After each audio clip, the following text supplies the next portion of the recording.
నమస్తే అన్న అందరికీ నమస్కారం. కువైట్ లో పెళ్లిళ్లు జరుగుతూ ఉన్నాయంటే అందరికీ తెలిసిందే.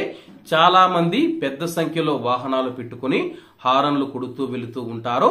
అలాగే మరి కొంతమంది నిర్లక్ష్యంగా డ్రైవింగ్ చేస్తూ సిగ్నళ్ల వద్ద కానీ లేకపోతే వీధులలో మనం చూసుకుంటే వాళ్ళైతే వాహనాలను తిప్పుతూ అయితే పెద్దగా హారన్లు కొడుతూ శబ్దాలు చేస్తూ ఉంటారు. అలాగే కువైట్ మినిస్ట్రీ ఆఫ్ ఇంటీరియర్ ప్రజల జీవితాలకు ఎవరైనా సరే ఇబ్బంది కలిగిస్తే కానీ వారిపైన చట్టపరమైన చర్యలు తీసుకుంటామని చెప్పి గతంలో ప్రకటించింది. ఇలా నిర్లక్ష్యంగా డ్రైవింగ్ చేయడం వల్ల రోడ్డు ప్రమాదాలు జరుగుతూ ఉన్నాయని చెప్పి గతంలో ప్రకటించింది.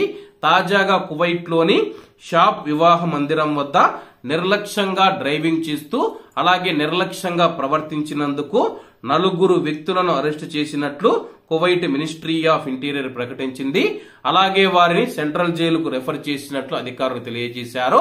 అలాగే కువైట్ లోని ఒక కళ్యాణ మండపం వద్ద పెళ్లి జరుగుతూ ఉంటే కువైట్ యువకులు ఎవరైతే ఉన్నారో నిర్లక్ష్యంగా డ్రైవింగ్ చేస్తూ రోడ్డుపై వెళుతూ ఉన్న ప్రజలకు ఇబ్బంది కలిగిస్తూ వాళ్ళ ప్రాణాలతో పాటు ఇతరుల ప్రాణాలకు హాని కలిగించే విధంగా డ్రైవింగ్ చేస్తూ ఉండడంతో సమాచారం అందుకున్న పోలీసులు సంఘటనా స్థలానికి చేరుకొని వారిని అరెస్టు చేసి ఆ తర్వాత సెంట్రల్ జైలుకు తరలించామని తెలియజేశారు.